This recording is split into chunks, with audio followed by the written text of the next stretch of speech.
We believe that life is better connected, and our aim is to help our young people find genuine friends and a supportive community. We also think that the best way to navigate this COVID season is by engaging together in smaller groups. We would love to help get them connected in this way by joining one of our Hangout groups. For any questions or further information, just email youth@forgechurch.com or check out the Forge website.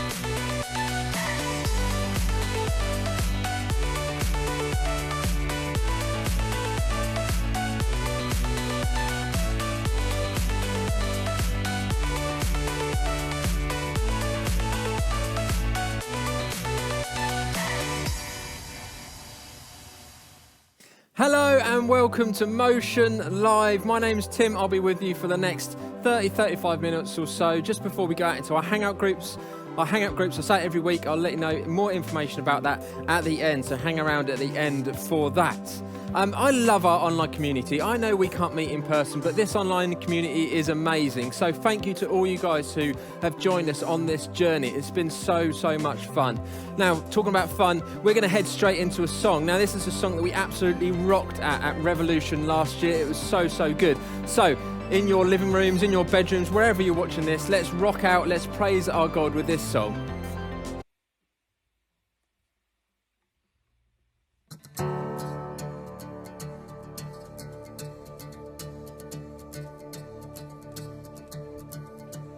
Now he's buried beneath my shade. Who could carry that kind of weight? It was my turn till I met. I was breathing but not alive. And all my fears I tried to hide.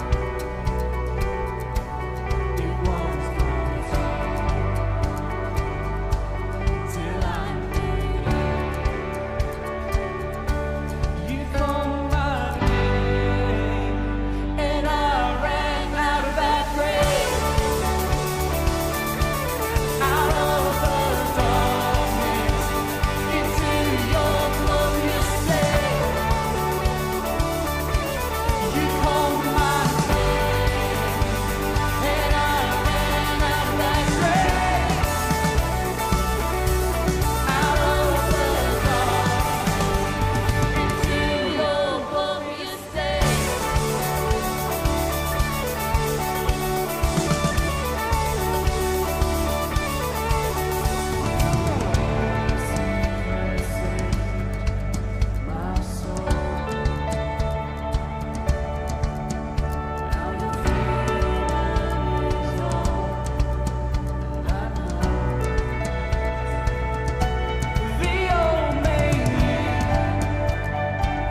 needed rescue. My sins heavy, the chains break at the weight of your glory. I needed shelter, I was an orphan, but you called me to sing. When I was broken, you were my healing. Now your love is the air I'm breathing. I have a future, my eyes are open. 'Cause when you call my name, shout it out, I ran out of that grave, out of the darkness, into your glorious day. You called my name, and I ran out of that grave,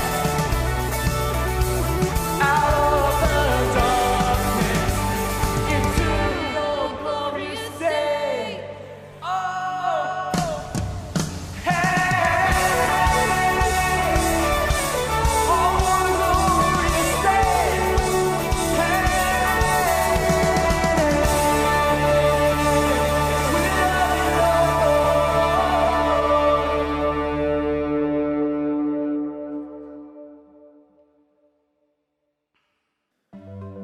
That makes me miss Revolution so much. I'm sure it makes you miss Revolution too.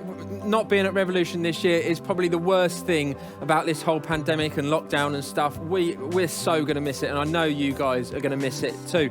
Do you know what? One of the other hardest things about lockdown is, and girls, you won't understand this, but it's a bloke thing. It's haircuts. We can't get our haircuts. You know, you girls, you can just let it, grow a little bit longer. Maybe you could just trim the ends off. We just can't get away with that. And I'm kind of torn at the moment between, do I let it grow out or do I let my wife kind of cut it, let loose on it? Now, during lockdown 1, our family had a bit of a crisis when it comes to hair. So we tried to cut our boys' hair with the old beard trimmers, and it was just such the wrong thing to do. We had tears, we had tantrums, it was terrible. But I'm just kind of a little bit of a dilemma. And you all know what happens if you don't know what happened to my hair in lockdown 1. Let's take a look at some of those photos. Yeah, pretty bad. I mean, that haircut, it stayed for a while until my wife Becky was like, no, come on, let's start growing back your hair, But, so it got me thinking about lockdown haircuts. I want to know about your haircuts. What it's been, what your haircuts like. Have you had some bad haircuts during lockdown? Have you decided to dye your hair, shave it, go for a mohawk? Write in the chat. Tell us what you've been doing in a lockdown with your hair. Now, in first lockdown, I was the one that suffered from my hair, shaving it off live for you all to see. Now, I think one of the other leaders now needs to go through a little bit of punishment. So what do you think we should, who should we see get their hair done for you guys? So, Sam Fenning should go for a mohawk, I think, or Tim Sparks. Tim Sparks are just like proper zero, all over. Megan or Eliza dye their hair. They both work in school, so that'd be quite funny. I think you should write in the chat, what do you think? Which leader should get their hair dyed or cut? And tell us in the chat what you think that, agony and pain that they should go through. While we're talking about hair though, I've got a bit of a game for you to play. So what I'm going to do, I'm going to show you 7 images. Now, some of these images are people with real hair, and some of these people, the images are people with fake hair, so wigs on. Now, I don't want you to write all the answers in the chat, but write all your answers down to yourself. And at the end, put it in the chat how many you've got right out of 7, and then we'll see who got the most. Okay, so the first haircut is this one. Is this real or is this a wig? Okay. Think about your answers. I'm going to reveal the answers straight away. This one's a real one. So, yeah, I'm surprised by that myself. Next one, let's have a look at the second image. This one, what do you think? Write your answers down. This one is actually a wig, okay? Okay, the third one, number 3. Let's go for this image. What is this one? What do you think? Is it real? Is it a wig? It's actually a wig as well. Okay, number 4. So, let's have a look at this image. So, number 4, what do you think? Is this real? Is this a wig?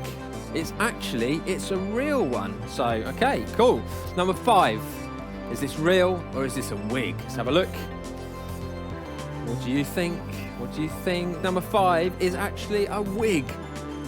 Okay, cool. Number 6, what do we think number 6 is? Have a look. What do you think?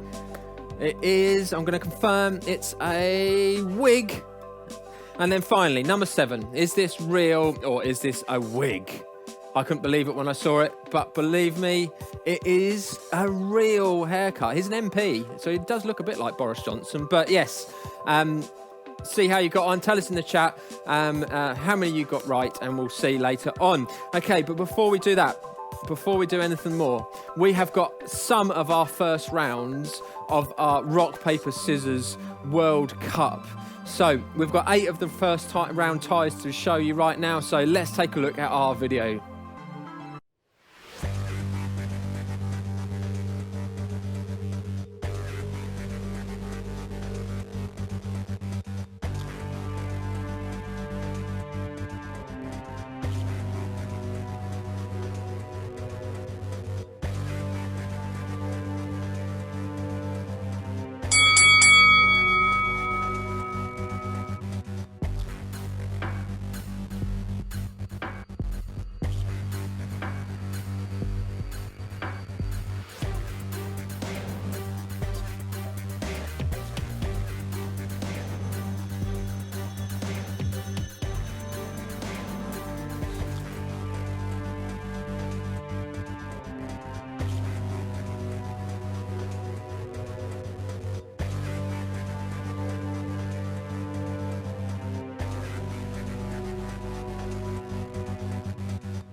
Okay, so through to the next round, we have got Mia, we've got Xanthi, we've got Jacob, Summer, Megan, Noah, Izzy and Leah. Sam Finning, you are gone, I'm sorry, but you know, that was good. So the next 8 rounds, or the next 8 ties in this round will be shown next week, so can't wait to show you that.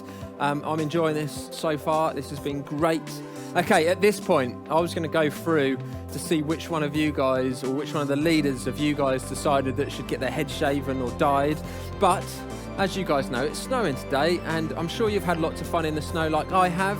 Now, I've pre-recorded this part because I really didn't think it was a good idea to come out again in the snow later on tonight. So I pre-recorded this afternoon, so I can't see what's in the chat, but I'm going to be writing in the chat when I'm at home watching this with you guys. So let's have a look to see who we think is going to be shaving their hair.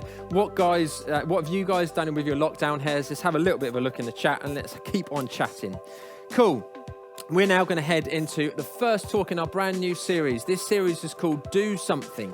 It's all about the injustices that there are in this world. You know, we've got so many injustices in this country, in other countries, all around us in the world, but also right on our doorstep, within schools, within our neighbourhoods. And that's what we're going to be talking about throughout this series.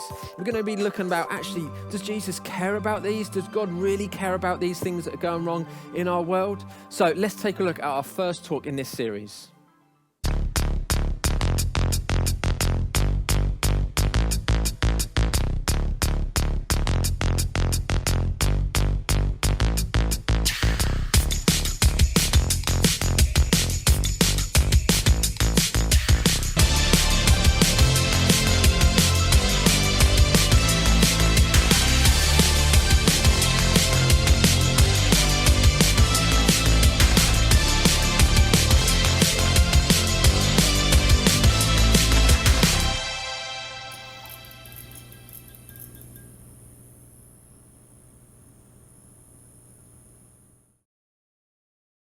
Have you ever noticed there's one category in life that seems to always cause arguments? No, I'm not talking about politics or religion. I'm talking about superheroes, or more specifically, superhero movies.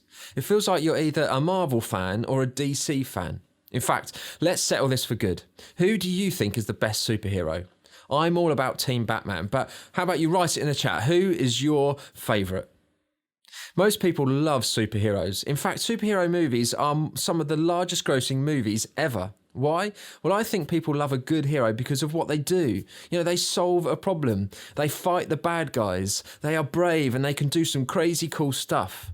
Basically, they see something wrong in the world and they go and do something about it in the most epic way possible. And maybe we love a superhero movie because we love the idea of superheroes existing in our real world. I mean, we could all use a little superhero help from time to time.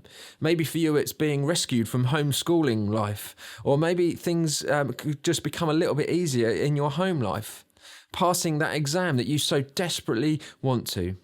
See, there are times in life where you just wish someone would do something to help out, to make things change, to make things better, to solve the problem, to do something. Well, that's what we're going to be talking about for the next few weeks. No, not Wolverine. We're talking about some of the biggest areas in life where we all wish someone would just do something. We're going to be talking about some things that the world that aren't quite right, the things that seem unfair, the stuff that we name as injustice. When I say that word, injustice, what comes to your mind? Maybe it's something big and global like human trafficking, global poverty, or world hunger. Maybe it's something local that feels so unfair and it's right around the corner. Maybe you're experiencing a kind of injustice personally and you know the pain all too deeply. I'm sure something comes to mind when you think about that word injustice. In fact, that's one thing that I love and admire about you guys. Maybe more than any generation in history, I think you guys are aware of injustices happening in and around the world. The real question we all face is not, does injustice exist? The question is, why doesn't someone do something? And that's the question we're going to wrestle with for the rest of this series. Now, as we get started, I have to admit, a conversation like this can be a little bit tricky because so many of us see and experience injustice in different ways. For some of you, this feels so heavy. You've been thinking about injustice a long time because you've experienced it yourself. And if that's you, let me stop right here and say, I'm sorry. What you're walking through isn't okay. We want this to be a safe place where you can not only talk about your real life experience, but where you can find real friends who love and support you through it. On the flip side, some of you haven't experienced the hurt of injustice in your life. Instead, maybe you feel a little bit surprised by it all. Maybe, when you were younger, you never thought about the things like access to education or racism or free school meals. And maybe as you're getting older and starting to see some things on social media, you feel like you can keep discovering things that you never knew about the world around you. And maybe you've even found yourself asking the question, why doesn't somebody do something about that? Maybe you've even found yourself asking some questions that you never have asked before. Why are there some kids in school that never get in trouble when they should, while others that always get in trouble even if they're not doing anything wrong? Why do people still act like it's okay to make jokes that are racist or sexist? Why does that guy continue to be bullied but no one seems to care enough to do anything about it? Why does one person in your friendship group go home to a house that feels so unsafe, while others just don't have to worry about that kind of thing? Why are there so many little kids in our community who don't get to eat if school is out? Why are 3 meals a day not normal for everyone? My point is this: when we see injustice, it makes us ask some hard questions. It makes us wonder how others don't see it, how we see it, or how we didn't see it before. It's not like we don't care about this injustice. I think sometimes we just don't do anything about injustice because we don't get close enough. Close enough to see what's really happening and ask those hard questions. We aren't the first to have this problem. In fact, Jesus made a habit of pointing out a lot of things that people hadn't seen before. One of the questions people asked Jesus a lot was, who is cool with you and who is not? Okay, maybe they didn't say it exactly like that, but they asked Jesus this kind of question in a lot of different ways. And like Jesus did in so many conversations, he answered with a story. In this case, he used the story of sheep and goats to explain the difference between the righteous and the unrighteous, those on the right side and those on the wrong side. Or think of it back to our superheroes, the good guys and the bad guys, Batman, Joker. Jesus was simply trying to make it clear that there were two categories, and since flocks and shepherds were part of life in ancient Israel, everyone would have been able to and familiar with this example. So again, the question presented to Jesus was, who is cool with you? Who is good standing with you? Who is on the right side? And who is on the wrong side? And in this story, the sheep are on the right or the righteous side, and the goats are not. Listen to what he says to the goats. Then he will say to those on his left, depart from me, you who are cursed, into the eternal fire prepared for the devil and his angels. For I was hungry, and you gave me nothing to eat. I was thirsty, and you gave me nothing to drink. I was a stranger, and you did not invite me in. I needed clothes, and you did not clothe me. I was sick and in prison, and you did not look after me. They also will answer, Lord, when did we see you hungry or thirsty or a stranger or needing clothes or sick or in prison and did not help you? He will reply, truly I tell you, whatever you did not do for one of the least of these, you did not do for me. In this story, Jesus distinguishes between the righteous and the unrighteous, the good guys and the bad guys, by how they responded to the needs of those who needed the most help, felt the most pain, or get the worst treatment. Now, that may seem a little bit extreme. Is Jesus really this mad because they didn't give someone some water? I mean, listen to the level of the shock that the goats expressed in their response to the king. When did we not see you? When did we not clothe you or feed you or give you water? It's as if they're saying, not me, I'd never do that. He hadn't physically been hungry or thirsty or in prison, but he wanted to make a point. Not only did you not do something about the injustice, but you didn't even see it. When you don't see those who need your help, you're not just missing out on seeing injustice. When we don't see it, Jesus takes personal offense as if you don't see him. You're missing out on a part of Jesus that makes you want to follow him. Remember this as a story about who is cool with Jesus and who isn't. And he is very clear about the answer. His people are people who see and act when it comes to injustice. Now, I'm not saying that's what it takes to start a relationship with Jesus, but I am saying that if you get to know him, you'll see that Jesus always cares about injustice, always speaks up for others, and always fights for what's right. And if you follow him, you'll become more like him in that way. You'll begin to care about the things that he cares about. And because of Jesus' example, you may begin to see injustice in a different way than you have before. You may be compelled to do something more than you've ever done before. Don't worry, we'll talk more about that and what that looks like over the next few weeks. But for now, let's start with one thing we all have to do first. Before you do something about injustice, you have to see it. That's where we need to start. We need to be able to look around and see what's happening. We need to be able to notice the injustice in our daily, ordinary world. We all have room to grow in this. So here are 3 simple things that we can do together. Number 1, get close enough to see. How do we do this? Well, there are a few things that we can do. For starters, we can pray that God would help us see the way that he sees. Then spend some time with people who are different than you. This doesn't come natural to any of us. We naturally gravitate towards people who are like us. In order to see what's going on in the world, we have to get to know the people in the world, not just in our circle. So get close enough to see. Strike up a conversation with someone in your class. Sit next to someone different than you in the cafeteria when we're allowed back in school. Get a job that will help you meet people outside your school. Volunteer somewhere. Put yourself on the path to interact with different people. Number 2, be curious enough to listen. The quickest way to see injustice is to listen to the people experiencing it. When someone tells you about experiencing injustice, listen. And don't just listen, but try to learn. So try to imagine yourself in their shoes. Think about what they are saying. And here's a heads up. It may be uncomfortable, especially if it's a kind of injustice that you've never experienced, or worse, the kind that you didn't realise that you have participated in. This is when the conversation gets real, and it may be tempting to bounce. We are wired as a survival instinct to avoid being uncomfortable. I mean, some of you act like you're going to die if you have to actually talk to someone on the phone instead of texting them. Why? Because it's uncomfortable, and we hate being uncomfortable. But in this case, discomfort isn't necessarily bad. It's actually a good sign when bad things make you feel uncomfortable. It means that you're beginning to see things the way that God sees them. So keep listening, try to learn, and when you hear about injustice, be curious, even if it is a little bit uncomfortable. Finally, be courageous enough to name it. That means if it's wrong, say it's wrong. If it's unfair, call it that. When you see injustice around you or even in you, be courageous enough to call it what it is. This may be the hardest part for you. It's risky, it's awkward and uncomfortable. But it's important because once we name injustice, we also feel the ownership and we take the responsibility to do something about it. So much of following Jesus is learning to see, think and live in a way that is not natural to us.